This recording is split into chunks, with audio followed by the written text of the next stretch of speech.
if you wish. And we will be sending out all follow-up material afterwards, so the presentation, budget tips, recording. So, and there will be an opportunity obviously for questions, guys, as well. So if I just share my screen, my colleagues can just give me a thumbs up to say you can see that.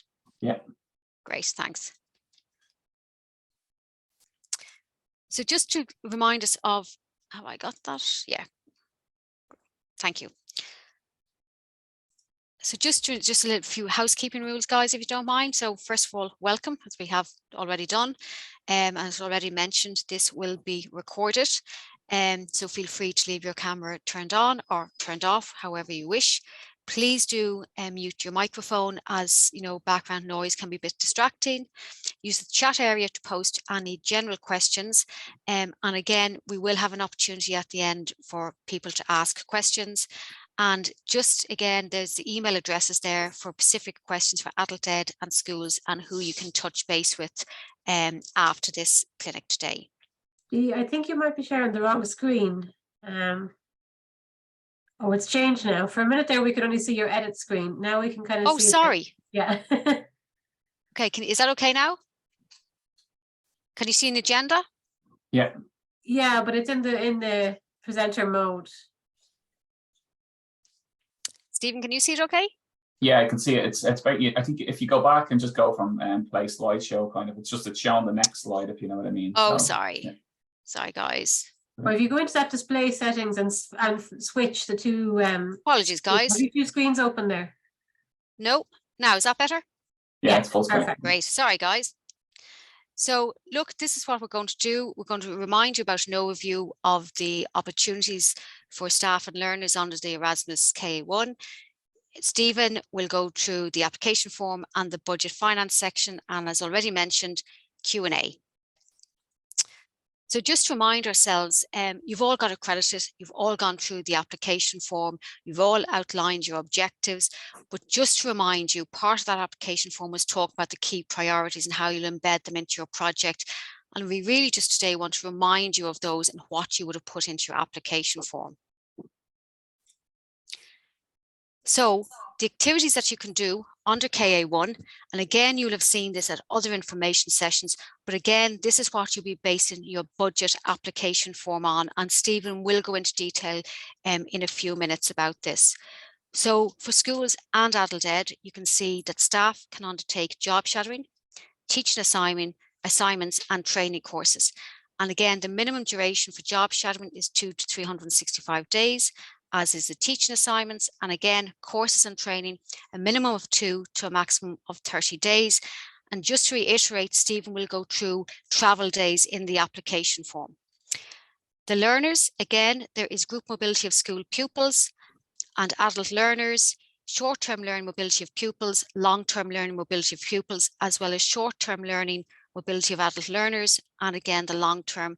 And again, you can see the durations there.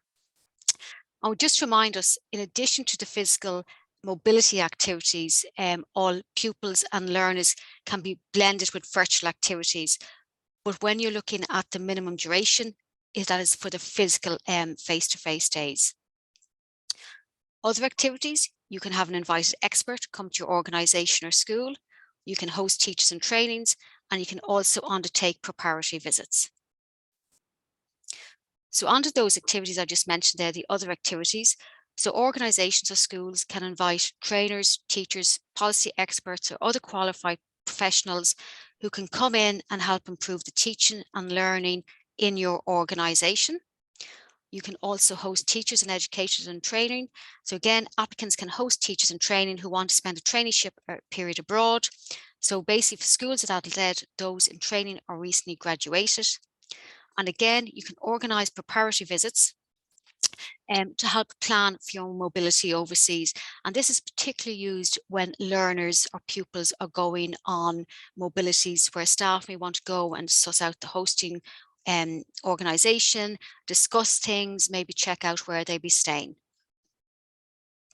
And again, all activities must link to the achieving your Erasmus plan objectives as you outlined in your application form. So where can you travel to? is the member states of the European Union, all listed there, as well as the non-EU program countries, Republic of North Macedonia, Serbia, Iceland, Liechtenstein, Norway, and Turkey. So you've got this far, you've got accredited, which is great, and you're now in the program for the next few years. So the application forms that if you're applying under the 23rd of February deadline for activities starting from the 1st of June up until the 31st of August 2024. So it's a 15-month project with the possibility of extending at 24 months. And as I mentioned there to another beneficiary, you will be called by us to apply for the extension at the 12-month period. So today, the application clinic is looking at from the 1st of June activities for a 15-month period. The deadline is the 23rd of February, 11 a.m. Not a second after 11 a.m, I'm afraid, because your application won't be accepted. And the open calls, the link to the application forms are there. And for the schools, you are looking for the one that's called KA121 SCH and KA121 ADU is for adult ed. And again, it is really imperative that you have the right application form. And that's it. And if there's any general questions at this stage, before we go on to Stephen, feel free to ask, or Gemma, was there anything there in the chat? No questions at all yet. Great. Oh, I see a hand up there, Domo. Sorry, just a question. Would it be possible to start with the first mobility next week, so Friday the... No. Activity days are from the 1st of June, I'm afraid. So there's no other pipeline to it? No, that would have been in last year's application or Domo, to be honest. So this is purely for activities from the 1st of June, correct? That's right, thank you. No problem. Can I just ask there, just in regards to those, we have to now fill out another application form. A budget application form, correct, that Stephen is going to show you now in a second. Okay, all right. Okay, just a quick question. Experts can be from Ireland? No, they have to be from overseas. And again, yes, I'm going to let Stephen go ahead because yes, you apply for budgets every year if you so wish, but we can explain that at the end. Is that okay? Any other burning question before we move on to Stephen? I just checked that the invited experts have to be from the program countries, like in the same way we send people, the same, isn't it? Correct, Okay. yes.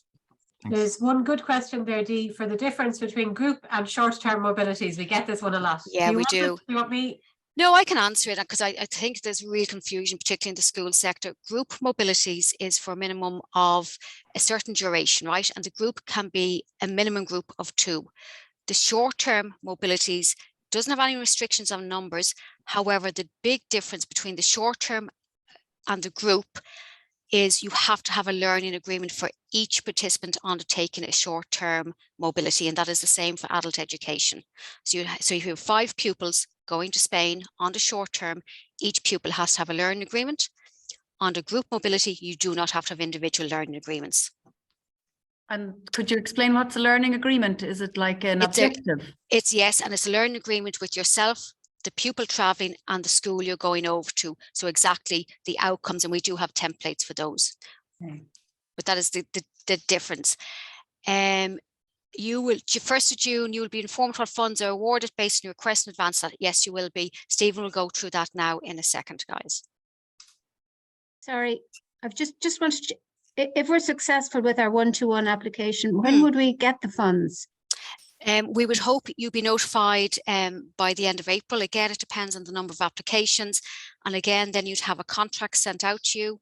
And then once the contract comes back, we'll endeavour to have it paid as quickly as possible. We will notify you of all these dates afterwards. We do have a certain time to get them out, but we'd hope to have them before the 1st of June. Thanks, Megan.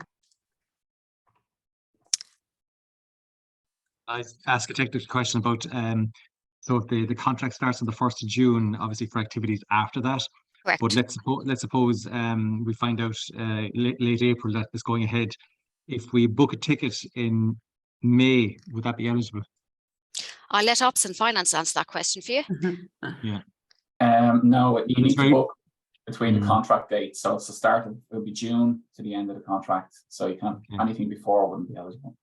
Yeah. Okay. There's a real reason for asking, because we had hoped to do some things in June, but like it won't be possible to do it like that late if we can't do anything until, if we can't purchase like tickets and flights and all that kind of stuff until 1st of June. Like that means we're actually not able to do stuff in June really. Okay, that's good. Good to know. Good to know. Can I just? But is the question not? Is the question not? Sorry, can Veronica answer here, guys? I think Veronica's going to just add on to that answer. Can I just jump in? What we usually say to our beneficiaries that if you incur any expenditure before the start date of the project and before the start date of the project, you're doing it at your own risk, because once the project is signed, yes, if the activity takes place within the project timeframes, that expenditure will be eligible, because we are not actually looking when you booked it. We looked when the activity happened. But it might be the case that, for example, you can't go ahead with the project for whatever reason, and then whatever you incurred before, that's incurred at your own risk, and you will probably need to use your own organization's money to do that. The activity needs to happen within the project and within the project dates. So yes, it is possible in theory to book it before, but as I said, it's at your own risk. Some organizations do this, some do that, some avoid doing that. It's your decision. Thanks, Veronica. I'm just wondering, is it worth moving on? Because I think a lot of other questions are going to stem from Stephen's presentation, and we could take them all at the end, or feel free to put into chat while Stephen is doing his presentation. Okay, Stephen, thanks a million. Over to you. Thank you. Okay, so I'm going to run through some slides first, and then we'll just take an overview of the application form as well. So as Dee was saying, you've already got your accreditations now at this stage, so you will be applying now under the February deadline. So that's the next thing that you'll be doing. So let me just move through these. So just the agenda that I'll be running through is the application form and budget. So we'll go through some technical requirements, submission steps and late applications, grant headings, and then at the end, if you hold off with the questions and answers, you can pop something into chat if you want, and we'll come to it at the end, or you can hold on to your questions until the end as well. Thanks. So again, the first one we're going to pop onto is just application and technical requirements. Okay, so KA121, the KA121 action supports schools, adult ed and vet providers, as well as other organizations active in the field of vet, school and adult education that want to organize learning mobilities and activities for pupils, vet and adult learners, and staff of those sectors. So all applicant organizations must already hold a valid Erasmus accreditation, which most of you, well, if you're in here today, you have it, and that's what you're going to go ahead and use now for the next deadline. Erasmus accreditation in vet when applying for a grant in vet, Erasmus accreditation in school when applying for a grant in school, and again, Erasmus accreditation in adult ed when applying for adult ed. Again, what you need to submit as well, just to always make sure you have them in advance. You will need the one annex that you will have to attach will be your declaration of honor. We require that they're signed in a wedding. Wet, which is an actual signature, blue ink, or a verified QES signature as well. Okay, so you need to make sure that that's done in advance. If you have any questions about that, just email us and we can get back to you. Always make sure that your OID is certified, and there's just some links here to the OID guide as well to help you out with that. And again, if not, just contact the national agency yourselves, and we can give the information needed to make sure that's certified as well. Again, always just remember to have these in place for deadline as well, so that you're not rushed on the morning of. As Dee said, they have to be in before 11 a.m. and no later. If we move on, then we have applications, so we're on to submission steps. We have here just a few things to go through. So make sure you're completing the right application again. You're going to be going through KA121 schools, SCH for schools, and KA121 ADU for adult education. Okay. Protect your work by opening only one version of the form at a time. You will have the option to share the form with people that may be working on it in your organization, but again, just make sure you're only in there one at a time, just so you're not changing anything that you're doing. Read the technical guidelines again, which we'll provide, just to make sure you're going through everything correct. Attach the relevant annexes, which will be your declaration of honor. Review and validate your application before submission, and then submitting your application to us as well. Okay, so again, you can work on that from now and just have it ready to go then as well prior to the 23rd. Late applications. Applications received after the deadline are considered late and are automatically deemed ineligible. So again, anything that comes in after 11 It doesn't matter if the second after, it's gone straight away. So you always don't leave it till the deadline day. Try and have them in even at latest the day before. Late applications can only be eligible if there was a technical problem on the side of the European Commission. So again, if the forms go down or if there's a problem with submissions through the Commission tools, that's the only thing that they see as a technical problem. If it's an issue with the firewall in your schools, that's not going to work. So again, don't leave it till deadline day. Just always make sure that you're submitting in advance. There's specific conditions under which a late application caused by a technical problem can be accepted, and they are that the date and time of the last submission attempt is before the deadline. So again, we can always check what time you're trying to submit. You inform LERGUS of the difficulty within 2 hours of the application deadline and provide evidence of the technical difficulty. So again, just a screenshot and email sent on to us. You email LERGUS the complete unmodified application form within 2 hours of the application deadline. So again, you can save the application as a PDF and just send it on to us then as well. And we can try and get onto commissions to try and accept them in. Important documents, the program guide is there. I'll send a link into the chat as well, so you guys can just go through it.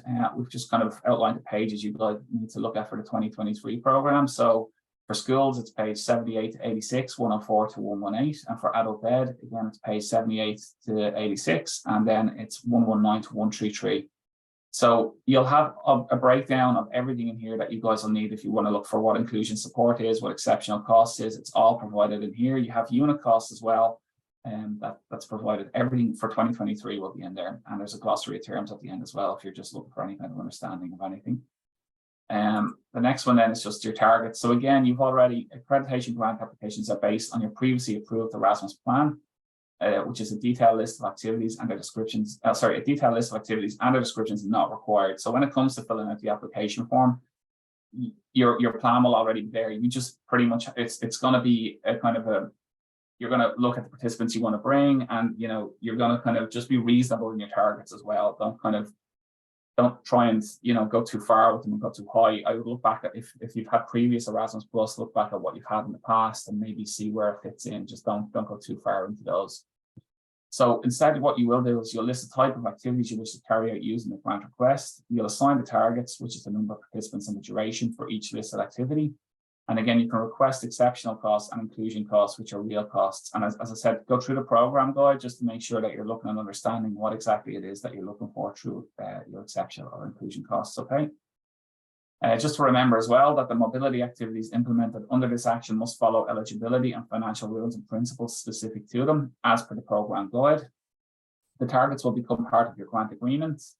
At the end of the grant agreement, your results will be evaluated based on agreed target figures. So again, make the most realistic request possible rather than the most ambitious one, okay? Just as I said, go back, and if you're new, don't just figure out what way it best suits your school or your organization as well. Okay, so budget allocation and rules. Okay, while there's no qualitative assessment required, any eligible grant will receive funding. Grant application, will receive funding. The awarded grant amount will or may depend on a number of elements. The total the national agency budget has available for allocation to accredited applicants, the requested activities, the basic and maximum grant, the following application criteria here as well. So your financial performance, qualitative performance, and policy priorities, okay?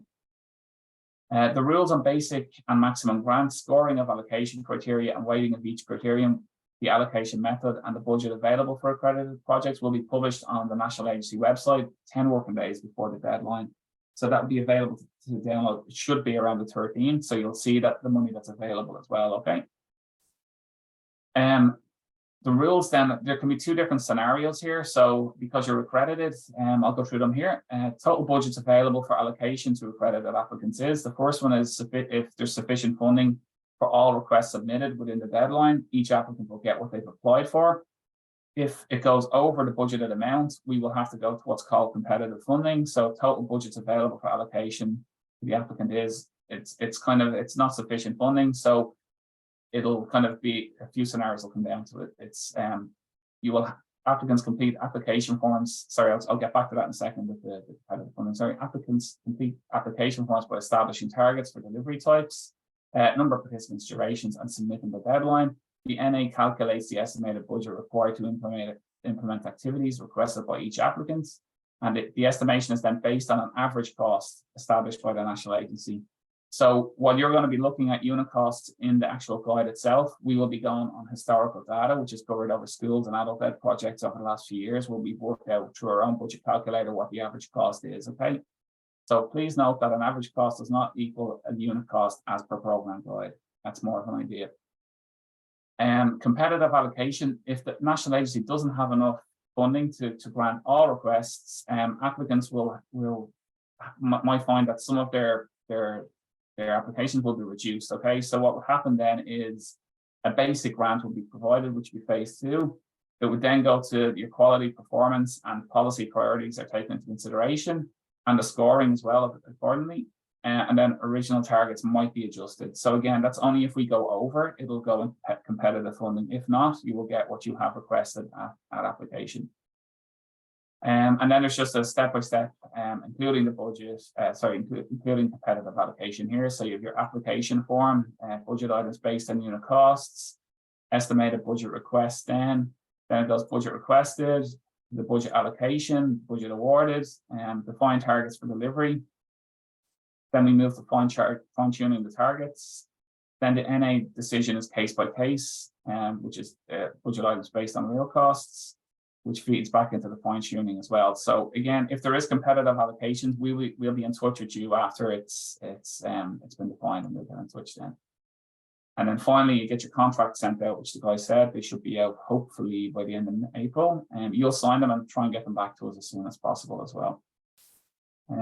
So again, just important to remember, the deadline is the 23rd of February at 11 a.m. Irish time, 12 p.m. Brussels time. The project duration is 15 months. After the 12th month, then you have the possibility to extend or prolong the project up to 24 months as well, okay? And then we just have the get in touch numbers for everybody here. That will be in the program support, which is Dee O'Brien, Dara, Carol, and Jenna, and ourselves in finance, which would be Ronan, Norma Jean, Steve, myself, Ronan, or Veronica here as well, okay? Now let me just stop sharing that screen and we'll just have a look at the applications, and we'll have a quick run through. Okay. So you're going to go, obviously the applications are in the Larius website. You can follow it through. And again, always be sure of which one, as we said, that you're applying for. So we have KA121 Ed, you have KA121 schools here as well, okay? And just click on apply. You need to be quite strategic in what you're applying for here.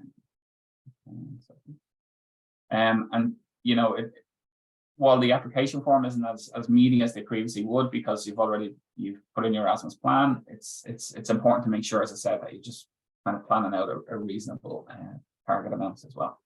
So the very first thing when you come in, you'll see here that you're in schools again, so you can always just check. You can see the deadline, how long is left of the deadline up here, and that your submission is sitting in draft as well, okay? You do have the option up here to PDF or download from form translations if you're doing it in a different language. Then you have your content over here in red at the moment. That's all shown in red, but that should go to green once you've completed. A green tick will appear beside each one, and you'll know your form is on course to be submitted. Okay, so again, anything that has an asterisk beside it will need to be fitted. So I'll fill it in. Sorry, the first thing it's looking for is your OID. As I said, it's really important to make sure you have your OID. And thanks, Carol, for letting me use your one as well for today for the purpose of this. So once I enter the OID number, you can see now it's just going to autofill with the accreditation code for that school and the details here of the grant agreement start date, how long it can go, and the grant agreement end date as well without prolonging it, okay? Then we can move down through here, which is participating organizations. That will go green eventually. This is application, so you're only going to be putting yourselves in at the start, and that's it. The Erasmus plan should feed over as well. So again, you will have certain things that have been set out over through your Erasmus plan, so that's already there. So your activities is where you need to really start. You can see that's gone green now because we've gone past it. Activities is where you need to start filling in your actual what you're looking for this deadline round, okay? Annexes then will be your declaration of honor, which you will download, have signed, as I said, and attach it back in and make sure that it's submitted there as well. And once that is in, you'll see that you've attached it as well. It'll go green. Finally, then it's just your checklist, just to make sure it's all in order. So again, just make sure that you've ticked off tick box exercise here, and it's all okay. If you do want to share it with somebody else in your organization, you can share it with that person here. Pop in their email address, give them the permissions you want, whether it's somebody maybe just wants to read it, if it's someone that just you want working on writing part of it, that's read and write. If it's just submission, again, you can leave that there with read, write, or submit. And then you will have the submission history, as I said, which we'll be going back over if there is an issue, so we can see whereabouts the project has been at, okay? So activities then, when we go in, you will see here that you have your drop-down boxes, and you will select the specific course that it is that you guys are doing. I'm just going to make one up, so it's just going to be a short-term learning, if that's okay. I will select the number of participants, and again, I'm just making it up, so I'm just going to go with 10, and the total duration in days. What you're going to actually enter in here, unlike the previous one where you would have put in, you know, maybe it's 10 days with 2 travel days of 12, you're going to include your travel days in here as well. So your total duration will be 10 by 12. And you will put in those days there, okay? If there is, again, a number of accompanying persons that's going, you put in the accompanying persons. You will put in the number of days that they could be attending as well, okay? And again, you can see it that the red text has disappeared because it's gone, okay? Final one then is that the total number of people taking part in prep visits here as well. So again, once you hover over, it will always give you a little headline of what each one is if you're stuck. So it'll always give us a little bit of a headline. If there is, again, prep visits happening, you will put in the amount of people for this, only for this one here that we've created. So if there's one prep visit happening, just leave it as one. Okay. And then again, if you can continue to add in your activities then as well. What you have down here now is a breakdown. So again, we've already put in the short-term activities. You can see we've put in 10 participants. So what you need to identify here, and this will be a guesstimate for now, but again, kind of keep it in line with what you've had in previous years. You're going to identify how many people you're going to have with fewer opportunities. And while it is important to make sure you're identifying them, because if you are looking for inclusion supports or exceptional costs to help with these things, you need to have identified how many people you will have as well. And then you have number of participants and blended. Again, if that was happening, you pop that in there. And green travel isn't really going to work for us here because we're in Ireland. So unfortunately, that's more kind of for the guys in mainland Europe. So you're not going to apply for anything in the green travel. And then you also have the option here to add in a new cost item here, which will be for exceptional costs. And again, as I said, inclusion support. So again, always look in the guide to what it is and to make sure that you understand what you're applying for here as well. So you can link down to the type that you're looking for, whether it's exceptional costs for visas or entry requirements, it's inclusion supports for participants with fewer opportunities. Activity type, then you will link it to that one short-term learning that we've created. So again, just make sure you have the correct activity type. And we did identify that we had 8. So again, you're just entering in the amount of, I'm just trying to,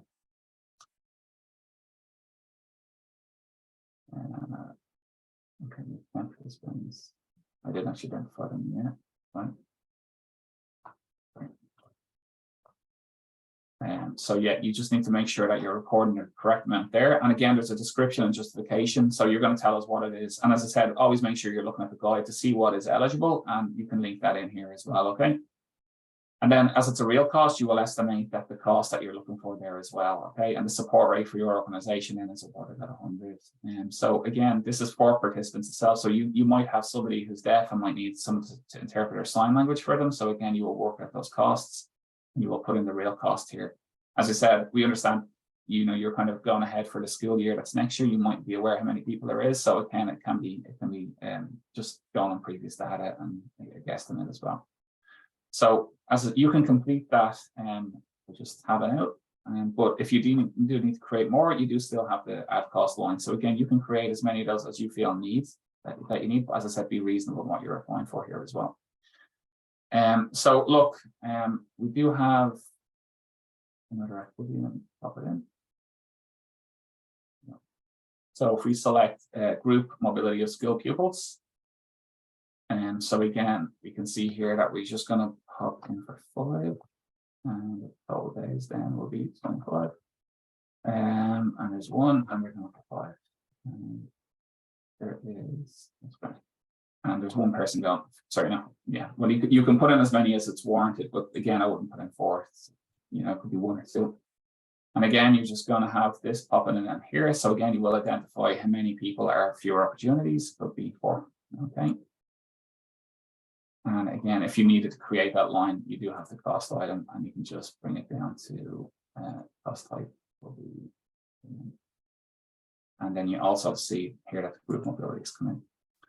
So as I said, this is it. You're not working out the budget per se. This is more so you're working out how many people you're looking to go on these mobilities. So as I said, just be kind of strategic in how you're working that out. As I said, you can use the basis of the unit costs, the unit costs are provided in the program guide, but just remember that it will be a different cost from Vergus, and we will kind of go more into that when you guys are awarded the budget then as well. So as I said, you will continue to work through, pop in your annex. This will all go green for you here, and then you'll have your anything else there as well. Okay. So look, that's the application form in a nutshell. I would say start filling that in. If you do have issues or you're coming across any issues with it, feel free to send us an email and we will take a look at it. It could be buggy. You might have an error box pop up, but again, as I said, anything like that, take a screenshot and send that in to us. But just contact us by email. It's probably easier, and we can take a look at the screenshot that you're attaching in as well. So I think we're good to take any questions. Then just let me stop sharing the screen. And yeah, if you have any questions, feel free to ask away. Sorry. You go ahead, Andrea. Yeah, if you want to raise your hand, I'll come to you then. Sorry. So yeah, I just wanted to ask a couple of things. So really, just to understand this, if you wanted to do an activity next school year with an exchange group, let's say, you'd have to apply by the 23rd, isn't it? Because you're afterwards, otherwise you'd be in the next year again, isn't it? Yeah. Okay, so that's just to clarify. And then do you have to have a partner school then already, or is it okay if you just then apply for your students that you plan to bring? No, you can apply as it is now, and then if it's awarded, you can look into your partner schools. Okay, that's fine. And then because we have a short-term application as well that was granted for this year, but my colleague forgot to apply for a couple of days there, but we can't mix it because I understand it's only from the 1st of June, so we couldn't really apply for anything that's before that under this accreditation, isn't that it? Yeah, as we said earlier, no, you have to, Okay, sorry, my sound is a little bit. No, you're fine. So half of the stuff I didn't get. Thanks very much. No problem. Sorry, we'll go to Carol next. I see a number of hands, so I'm just taking a list as they come off. So Carol Flynn, if you go next. Quick question. So my score on the application wasn't fantastic. Is there a way of improving that score now during the next year? Maybe. I'm afraid not, Carol. What you awarded, you were awarded. Yes, we can talk about what I'd say is look at the recommendations that were made back to you, Carol, because they are very important. Obviously, they're given for a reason. So enhance your application or your activities by looking at those recommendations, Carol. Okay, that's fine. Claudia, I think you were next. Okay, thanks. Question to Stephen first. So if you go into the activity page, I think this is new, the total duration in days, you put in the length of time times the amount of people for both the students and the accompanying teachers. Is that new, Stephen? It is, yeah. That wasn't there before. It's it's a new feature coming in. So whereas before you would have kind of put in say 12 days and then 2 days, but now you're putting in the full amount, the total duration in days. So that'd be your travel days and your mobility. Yeah, mobility plus travel days. And how many travel days can we have? You can have one travel day on either side of the mobility. So again, if you're traveling the day before, you can have one travel day then, and then you can have one travel day on the way back. Once they're not on the same day. I have a follow-up question on that. We are now in a relationship, in a partnership with a school in Martinique, which is on the other side of the Atlantic in the Caribbean. And it took us 2 days, like just time-wise, we didn't stay overnight anywhere. So it's just. Yeah, that's a different, but it's only awarded one travel days, but we'll only be taking questions on applications today. If you have any questions regarding previous projects, just send them on. But no, it's only ever travel days are awarded one block each end. Unfortunately, there's no other days available. Yeah, no, I'm looking forward. I'm going forward. This is not going backwards. This is a partnership that's going to go forward as well, as well as backwards. And because questions were allowed to ask about the accreditation application that we just received, I mean, the points that were raised there to consider, this is taken out of our hands. Like, my principal tells me you can take such and such amount of students in that year, but then you can only take a smaller amount the following year. The criticism was that the numbers should grow, but we're an established Erasmus school, and Deirdre knows this. We've been in projects since 2018. So this was taken out of my hand, how many students can go each year. This has nothing to do with us developing as an Erasmus school. I thought that was a bit unfair. Yeah. Are you talking about the reduction in numbers, Claudia, or I'm a bit lost, to be honest with you? Yeah, if you look at my feedback sheet, it says as the recommendation bullet points, it said in our first year we had put in, I think, 90. Correct. Because the last phone conversation you and I had was you were encouraging me to bring big groups. And from an organizational point of view, the principals want to obviously maximize potential and also the balance between supervising teachers and students traveling. I mean, she's looking at me, why am I having 5 students on a K8229 when there could be 30 going on a language? Correct, Claudia, I think to be clear, we can talk about this after, but their recommendations given back by the evaluators, recommendations.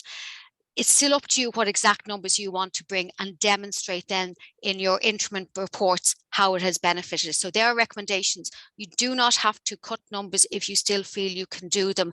And it just goes back to what Stephen said earlier about being realistic. So recommendations, certainly recommendations go back to what Carol said, maybe they're on dissemination activities or something like that is different.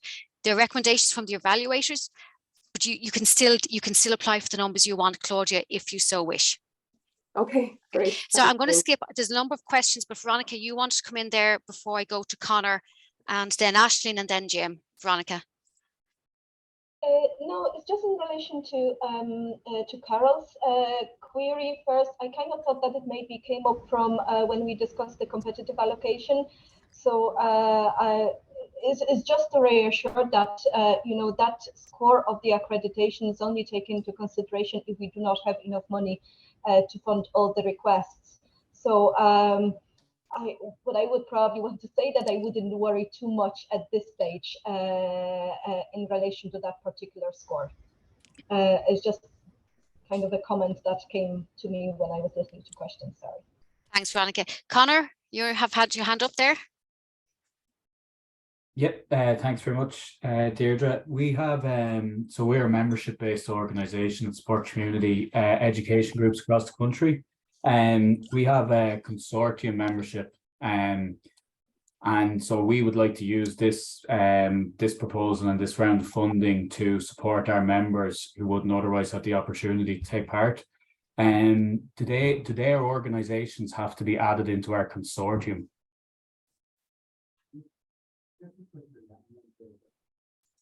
Yes, I believe so, Stephen. Am I right on that? Do they need to be added as additional organisations? Yes, they do. Yeah. So they need OID numbers. I think so, yeah. Veronica, is that correct? Mm-hmm. You're one of our first consortiums, Connor. Yeah, no, they do need OID numbers. So if they would need OID numbers. Yes, that's correct. Yeah. So if they're not staff employed by us, they're from another organisation, they need OID numbers. Correct. Correct. Yeah. Yes. The reason for that is it's part of the eligibility criteria as well. So when your application comes in, what we would normally do is do the eligibility and the eligibility of the organization, but also of the application, which means that the application has to be complete in full. And that means that each partner within the consortium needs to be NA certified. And this is what Stephen said at the very beginning of the presentation. There is a small slide on what you need to pay attention before you submit the application and that before deadline, and something that we wanted to highlight to you as well. Because we're having awful problems with validating project partners within applications at the contracting stage, because it just takes time. You have to have certain type of documentation up on the system in order to be certified, etc., etc., etc. So especially for the consortium application, I think it would be very important that whoever you think about in terms of being a part of your consortium, that actually they are NA certified, they get their ID, they are NA certified, which means putting certain documentation up on the system as well. There is a link to the guide on that slide that that will give you an idea of what needs to be uploaded and who to contact in relation to that as well. And is there sufficient time between now and the 23rd of February for an organisation to get I would imagine, because you're a consortium, so you will have all schools as partners, or maybe you're from adult education. Okay, sorry. Yeah, it would be a bit easier with schools, I suppose, because they are all public organizations, so it is much easier.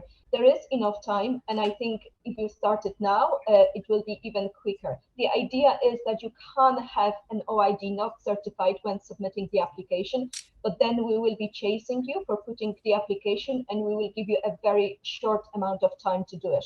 So it's much easier to do it before the deadline rather than after the deadline and then being chased by us and risking that you might not be passed through the eligibility because you don't provide documentation in time. So I would start now as soon as possible. And can the consortium list be altered after the funding has been granted? Yes. In theory, yes. Now, I don't really know how it is with adding the partners, changing. Yeah, I guess so.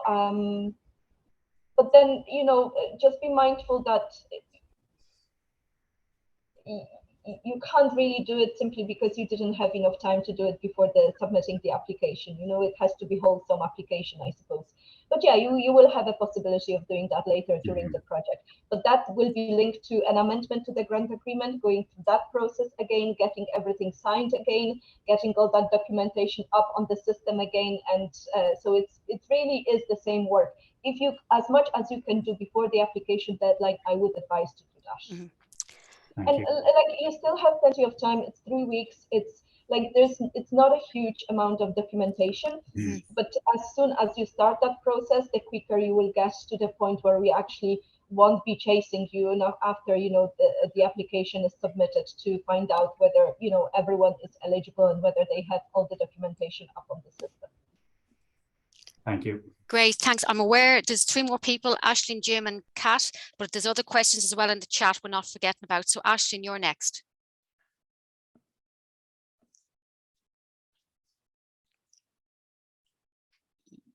Sorry about that. Not on. I was just wondering, I think the question might have been answered. On our accreditation application, there was year 1 and there was year 2.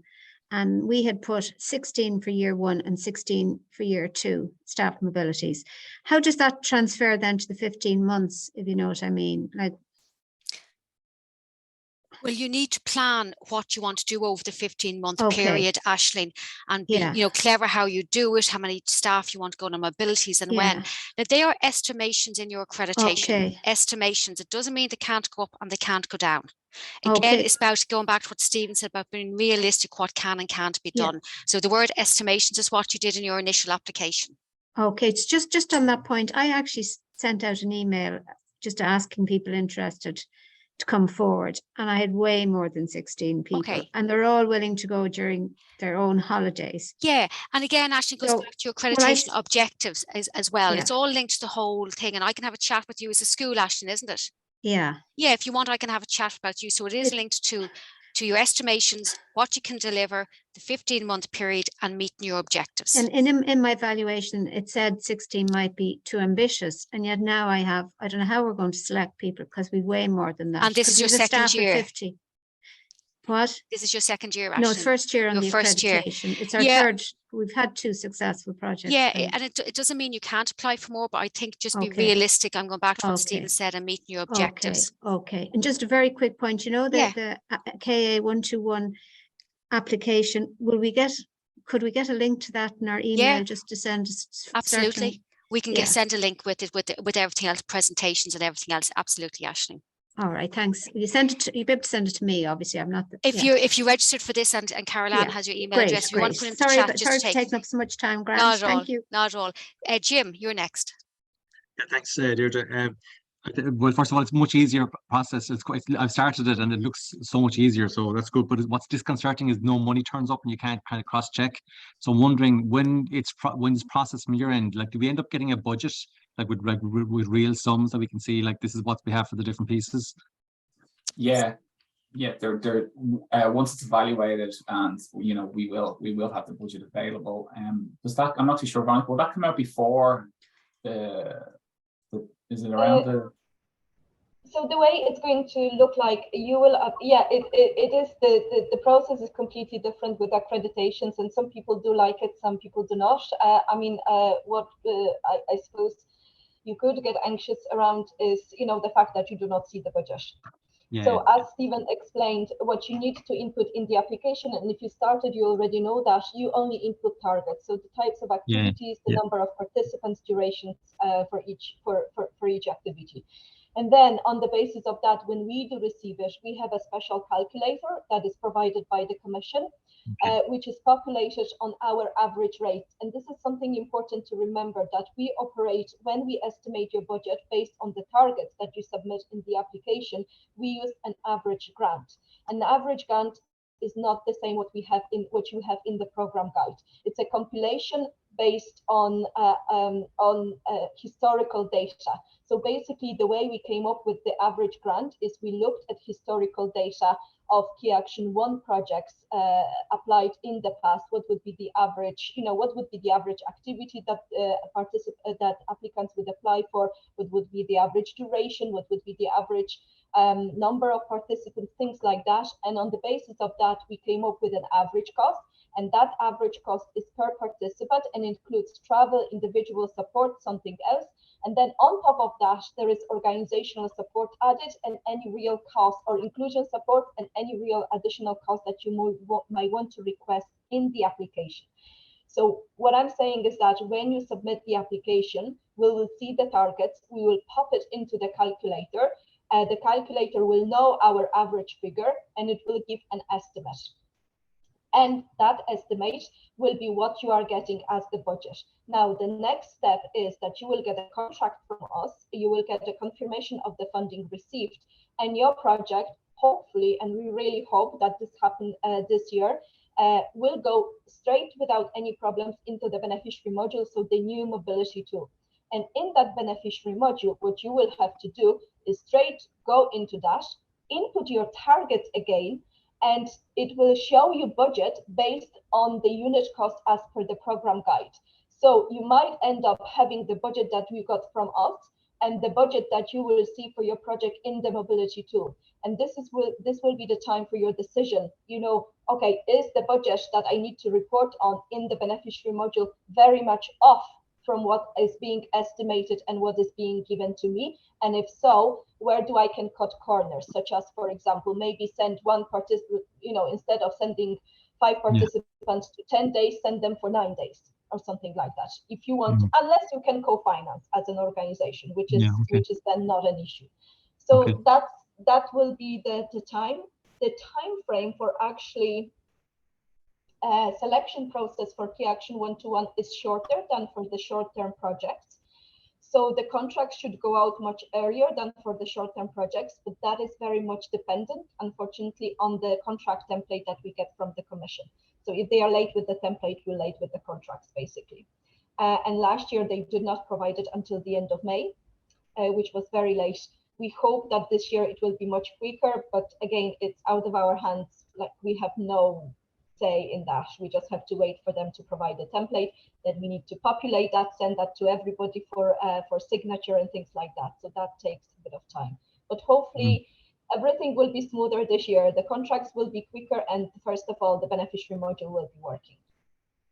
Thank you, Veronica. And one piece, we're going to try and send learners on an exchange next year, all going well for the first time. So it's a big learning for us. But I'm wondering, you know, that we plan to send them to a project in Slovenia that we have a partnership with. Very expensive to get people to Slovenia. So is that the kind of thing that we can apply for additional travel expenses? Because if there's 10 going and the price, there's very little scope for maneuver. So is that an example of where we could apply for extra funding? Like 275 won't get you to Slovenia from Ireland anymore. You have to remember one thing, that when Stephen mentioned the interim amendment exercise, when you can request extra funding, that request for extra funding is if you want to carry out additional activities. It's not a top-up. So that is unfortunate, because if you get and you remember, the average cost might not necessarily include the full 275. In that respect. So yeah, this is planning. I think that's why it's so important that you have that beneficiary module working, that you go straight after the project is finished, and you put your targets, you put your destination, you put your duration, number of participants, and then the mobility to the beneficiary module will calculate the exact budget that you will be reporting, and then you can make adjustments if there is a need for them. So I can only advise that, and very much remember that any additional funding that can be requested, it's not for a top-up, it's just to carry out additional activities, unless you want to request money under exceptional cost and inclusion support. And there is one type of the cost under exceptional cost, which is exceptional cost for expensive travel cost. However, this is due to geographical remoteness, and Slovenia would not fit in. We had those questions from different beneficiaries across the years, and unfortunately that wouldn't be the case. So now we will be relooking our average cost in the light of inflation. So but again, those will be different from those that you have in the program guide, and already those in the program guide are not necessarily sufficient. Yeah. Okay. Thank you. Thanks. It'll be challenging, Yeah. but Thanks a million, guys. Kat Healy, you had a hand up. I see it's gone down now. Do you still have a question? No, I think I was just asking about inflation, and Veronica there answered it. Great. Derek, you've had your hand up for a while. Thank you. I have a situation where I have teachers who have been on mobility programs before, but they have moved to different departments and are new host partners. So one of the things I'm wondering about is, can teachers travel on the teachers' mobility more than once? And there's another question in relation to the amount of course days a teacher can do, Veronica. So that's a very good question. I was going to come back to Derek. So Veronica, could you answer that? Sure. I think the idea is that you try to share the opportunities among as many teachers as possible. But we do understand that there are instances that, people move, they have families, they might not go for many reasons to, whatever they planned originally to go to. So yes, it is possible to send one teacher more than to one. The only thing that you need to be careful is when you send them for courses, because one teacher cannot do more than 10 days courses across the whole project. Okay, so just be very mindful of that. Yes, you can send them twice or even 3 times, but if each course is of 5 days duration, then they won't be eligible for the full duration. Maximum one teacher can go for 10 days of course fees within the project. Yeah, so absolutely. Just to confirm that again, Veronica, it is, so for example, Derek Flynn has done a project in 2018, and I was away for 5 days. Oh no, that's different. Sorry. That's what I was talking about. Was within one project. So your project, for example, if it starts. So my project finishes in July. Okay, so our project during COVID didn't move. So we had teachers who moved prior to COVID. So I have teachers that have moved to different departments. So we've gone from sports to something else. And what happens is, when it's very relevant to these teachers that they would get this opportunity, even though I've put it out to everybody. But what I'm saying suddenly is that Deirdre has been on 2 trips before. This one is a new move in a department. Can I send her again, or is my 10 days my discerning factor? It's up to you. It's up to you. That limitation that I was mentioning, that's within one project. So if you had somebody who traveled on a previous Erasmus or 2 previous Erasmus projects, and you want to involve that person in this one, that's no problem. It's up to you. You have to look at that, you know, from your internal perspective, like, you know, does it make sense for that person to go? You know, would that be suitable for them? The fact that somebody that didn't go doesn't mean that they have to go. You know, Yes. you know, that trip has to be relevant to your organization at the end of the day. You know, your curriculum, etc. Yes. Correct. Thank you. Richard, you have a good question, but before I ask you, there's a good question, Veronica, from Karen Keogh. Do last year's applications impact on next year? Won't have used all for this year by June. Okay, I'll answer from the quality point of view. Karen, absolutely, and it's going back to looking at realistic numbers. But Veronica, if I'm correct, there is an opportunity in June to look at an extension for current accreditation projects from a certain year. Yes, so there is, as Stephen mentioned that already, there is an interim amendment exercise which happens for accredited organizations one-to-ones in month 12 of their project. So if you start in June this year, in May, you will have, well, before May, you will get notification from us saying that interim amendment exercise will be happening in May until the end of May 2024. And during that exercise, you can do few things. First of all, you can ask for an extension to your project. You can have that extension of 9 months. It can be less, it can be more. So the project essentially can be of either 15 months at the beginning, and then if you ask for an extension, a maximum duration is 24 months, not less, not more. During that interim amendment exercise, you will be able to request additional real cost as well, exceptional cost, and inclusion support for participants with fewer opportunities. You will be able to ask for funding for additional activities, and you will be able to return the money. So that interim amendment exercise is important for us and for you as well, because it allows you to think strategically, I think, you know. So imagine a situation when you apply this year, have the project for 15 months, and then you want to apply next year, but you didn't finish all your mobilities from this year. So you can either at month 12 decide, okay, that's it, I'm not doing any more mobilities, I'm going to actually return that money and apply for a new suite of mobilities. Or you can say, well, actually, I didn't use my funding for all the mobilities, but I'm going to extend my project and I'm not going to actually apply for the next one. So, you know, that will be all explained to you during the project management day, and also the interim amendment exercise as well that we will run in month 12. So that's a standard check-in exercise for all projects that we do, those who are accredited one-to-ones. Great. I know there's one or two more questions, but Richard, if you want to come in first. Yeah, so I just want to be clear. So from what I can see, the funding is for third-party costs, outgoings, travel, hotels, to a large extent. But for organizations that are not fully funded, we're not fully funded.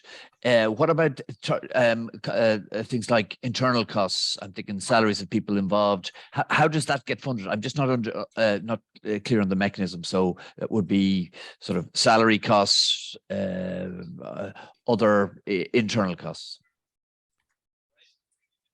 I can take that question. They are not funded. The eligible costs are only those that are listed in the program guide. So the idea is that, you know, from Erasmus Plus program, you get funding to facilitate your staff or your pupils or your learners to go on mobilities to abroad.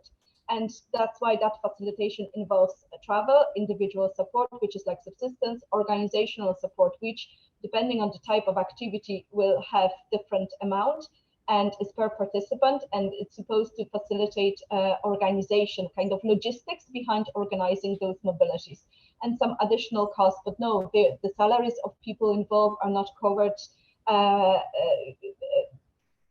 Yeah, that's it really. Yeah. Thank you. Great. I know there was a Lorraine, but have you taken a hand down, Lorraine? You okay now? No, sorry, I don't know how I managed that. Great. Can I just ask, please? I said already, our project finishes, we have started our project and it finishes in August. So Am I right in thinking we have quite a lot of our budget still to use? We've been finding it difficult to get invited experts and getting people to get time to go on the courses abroad. Things are starting to move, but we are not going to have met our targets by, say, by June or by August. We won't have, you know, done all the mobilities and the training course and so on. So am I right thinking we're better off waiting till June and applying for an extension project to try and complete all our mobilities, rather than trying to apply again for more mobilities and having everything just left kind of there unused? Like, we had fully intended, like, if we could get an extension, then we'll get everything completed by within the time frame. But it doesn't make any sense for the likes of us to apply again for a new budget at this stage for, say, June of this summer till August of the following year. It would make more sense for us to actually go and apply for an extension in June or May, June time. Lorraine, sorry, go ahead, this is Veronica. this is fully your decision. As Stephen said, you know, you have to be reasonable in your thinking as well, in your planning. Like, that seems very reasonable to me. To, you know, if you have 20, we're talking about 2022 accredited project, 2022 Key Action 121, yes. So yeah, in May, we will be doing the interim amendment exercise, during which you can extend the project and then fully complete what you planned, in that you won't be penalized for not applying this year for that. We can confirm with that. But yeah, I mean, it's completely up to you, unless you put you do an extension at the same time, you put a small application for a smaller targets, you know, than you originally would have planned. So that's an option as well. But you know, you have to look at your resources. You have to look how quickly you get people to get interested in those mobility, what's the interest and things like that before you make that decision. Yeah, thank you for that. That's the challenge. So realistically, if we did get an extension, then we just reapply of February of next year for the following year. Okay. Correct. Okay, that's brilliant. Thank you. And Regina, you have your hand up. Hi, how are you? Just one or two things. If we're hoping to do two short-term, two learning mobilities, one to France, one to Spain. When you're filling in the activities, do I put in all, let's say 10 to Spain, 10 to France? I put 20 into that, so I don't have to separate them. Stephen, is that correct in the application form? It's the number as opposed to the destination. Yes. Yes, correct. Okay, perfect. And the other thing I was going to say is, if the Spanish students are coming back to us, they have accreditation, they have their funding, but let's just say they're visiting us and we want our students to do an activity with them or go out on a bus, or there's costs incurred. So how do we try and use the budget from that we're given for the whole year out of that, or how do we manage that? If I'm correct, and Stephen will confirm this, you don't. They've applied for the incoming mobilities. Yeah, Stephen, yeah, isn't that correct? It's correct as well, yeah. Yeah. So they would cover the cost of our students participating in activities with their students while they're visiting us? If that's your agreement, is my understanding, but you won't be applying for their cost to host them here for anything, I'm afraid. Right, okay. But like the same way, if we go to Spain, there's costs incurred in that school to host us or to, you know, carry out a workshop or whatever, we incur that cost. Correct, but if I'm correct, and my colleagues in finance will explain this, the organisation support costs can cover those if I'm correct, and it's decided between you and the host how it's split. Am I correct there, Stephen? Yeah, that's right. Oh, okay, right. That's brilliant. Thanks, that clarifies a bit. No probs. Andrea. Yeah, sorry. Yeah, just related to that now, we have the same thing that we want to establish an exchange with several different schools, or 3 different schools if possible, one in Spain, one in France, one in Germany. And the question is then, if we happen to not or be able to organize this at the same time, do we apply for 3 different activities then, or just one again? I know we have a particular number of people that we want to send, or students that we want to send, but it could happen that it doesn't fit with the French school's timetable when the German schools are obviously going. So, you know, so it could be at different times. Is that an issue, or? Again, if I'm correct, Stephen will answer, it's the total number of mobilities within the 15-month period you're applying for, as opposed to 3 7. The timing doesn't matter. That's up to you to implement it when it suits your time scale. Yeah, that flexibility is there for you guys to kind of work between, so it's not tied down. Okay, that's grand. Thanks very much. Gemma, oh, Claudia, sorry, saw your hand up there. Yeah, sorry. I think it was the second last speaker who asked the question, but it was very quick because I thought I had understood it.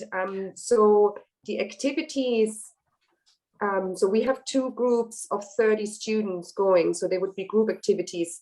So they're not 2 different activities, just one activity, and I put the 60 into that activity. Is that correct? It's not like in the beneficiary and the mobility tool where you put in different. Stephen, do you want to confirm that? Yeah. So if it's the one activity, yes, you put them in together. If it's 2 separate ones, you create two separate ones. So it's just you lump them in. So you'll be including the days, travel days, in one. And if you're creating another one, you'll create it underneath. So it's just for that one short term, you will lump them together. If you're creating a course underneath that, you keep that separate. But I thought you said to the teacher there, second previous teacher, that she was sending somebody to one country and somebody to the other country, and you said no, put it all in one. Yeah, no, in one application, yes, but not in one line. So they can create a separate one. So you can create your short term and then create another one underneath. You know, it's just you don't need to create 2 applications for 2. Sorry, I think I confused Claudia. Okay. I put my hand up and apologize. I understand that now. Yeah, so it was like I assumed previously from when Stephen did the demonstration that, and it makes sense because you might have different days. Yeah, correct. Yeah, okay, thanks. Apologies. I'll just jump in because there's a similar question in the chat here. So for people who are going to other countries and those people want to come back and visit. So the Irish participants, you apply to us, and Lergus, your international partners, they will apply to their country and their national agency and for the funding. So it's separate. Anthony, I'm not sure if that fully answers your question. You had another comment, but I don't fully understand your question. Anthony, I think it was about different partners. Anthony? Hi, yeah, sorry. It's just that I'm speaking to the Spanish teacher. She would like to organize an exchange or whatever kind of project with a school in Spain, whereas I'm speaking or trying to link up with a French school. Do I just open 2 activities on my application form and apply for 2 group mobilities? Yeah, so that's correct. Like the example we just had a minute ago. Yes, yeah, so you just correct. do it on different lines. That was it. Thank you. Cheers. Sean? Hi, how are you? Deirdre, I was emailing you earlier. Correct, yeah. Hi, Sean. So it's like, say, for example, between now and 2027, we want to do like job shadowing, a group mobility, a short-term mobility. Do I put them all in this application for this year, for February, or no? Like do one this year and then one next year, and then correct. So your activities for this year, Sean, starting from the 1st of June for a 15-month period, and as Veronica extend. But you can put in a budget application this time next year for the next round of activities. Okay, perfect. So it's just around this time every year, so we'll be coming back. Exactly, Sean. Correct. Perfect. Yeah. Thanks a million. Not at all. And Carol. Yeah, thanks. I just have a question about hosting, because this is very spontaneous the way it seems to be happening. You know, people are asking me, oh, can we come and visit your school? So we've hosted about 6 teachers this year, but I had no funding for that. So can I charge that? Should I keep receipts for things that we might have done together? Or to be honest with you, every school in Ireland is inundated with requests, and particularly since the UK, Brexit and all that. That is up to you as an individual school to decide if you want to host teachers or not, Carol. And obviously it is great because you're still being part of the Erasmus community and the Erasmus project as such of the Erasmus. I think, if I'm correct, you can't retrospectively charge for it, and you can't apply when you're hosting people. So we're just kind of doing it out of the goodness of our heart. Yes, but you also I hope you are also learning something when you are hosting teachers on how they teach or something like that. Yeah. But absolutely, and it just goes back, as I said, and Stephen, you might clarify this again, that organisational support cost is for the person traveling to see if they can use it with the host partner, Stephen. But as such, there's no heading to host partners, Carol. But Stephen might just confirm that for me again. Yeah, of course. It's for project management of the actual activity itself. So it's for anything that's within, you know, that you need to project manage that project. So that money is there to be used in that sense. There is a specific definition of what the organizational support is, but you have to, that's in the program guide, but you have to, we always say that to beneficiaries, it's for use at your discretion. because what we do not ask for, we do not ask for any financial evidence to prove that. As long as the activity did happen, you are eligible for organizational support for that eligible participant that we are happy that did travel on the mobility, and we are happy with the eligibility of that mobility.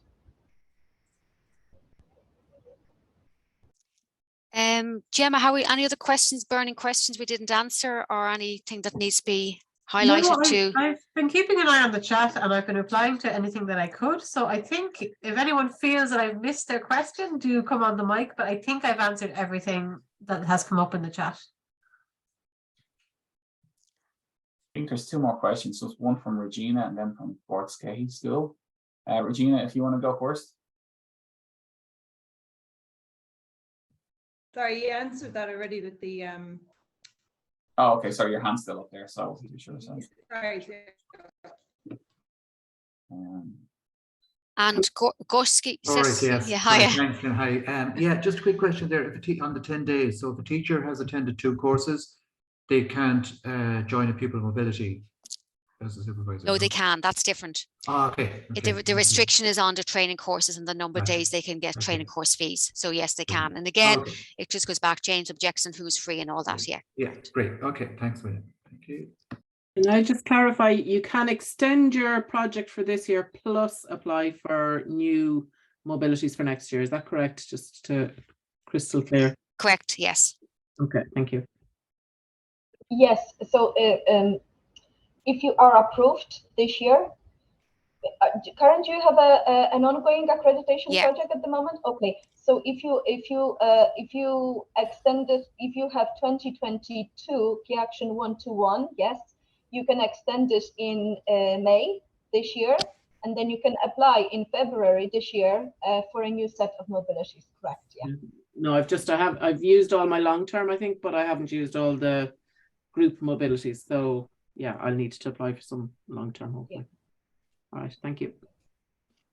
I see Domo's hand up there. Sorry, I couldn't find the yellow hand to raise it. Sorry, apologies. Just a quick question, please. My school has been granted a new greenfield site, so new school building that will be built recently.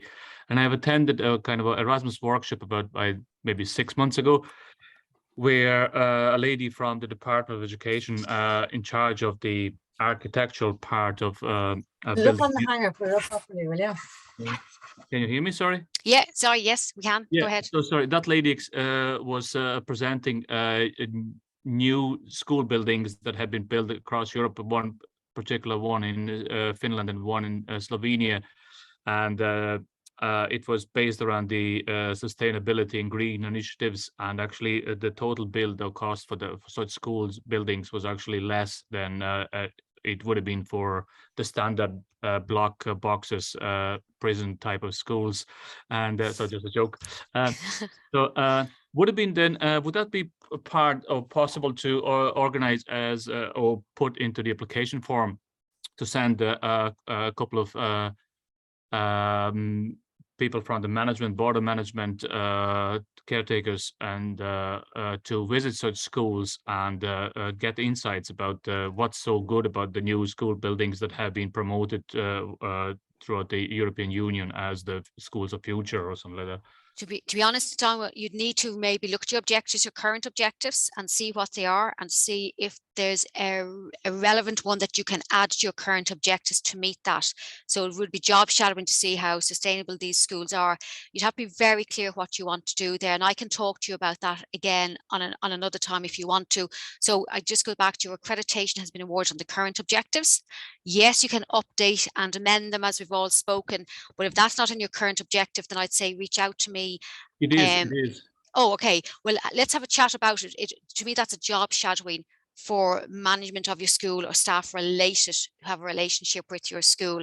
So you'd have to be very clear that it does link to your objectives and what it is. Do you know what I mean? So if it is an objective, you have to clearly make sure when you're reporting to us why it relates to your objectives. Okay, that's great. Thank you. Not at all. If we're good, if nobody has burning questions, I think just to let people know, everything will be sent out to you today. including contact people to contact maybe from a quality side or a budget side with the guys in finance. We get it out today or tomorrow if that's okay. But, you know, there has been a lot of questions here today, and there will be a lot of questions. I'd say, guys, reach out to us. That is what we're here for. Is it from the accreditation you currently have, or Karen, your question about overlapping with deadlines and things like that? We are here to talk to you, and all contact details will be sent out in an email. Thanks, everyone. Take care. Thanks, guys. Thank you so much. Thank you.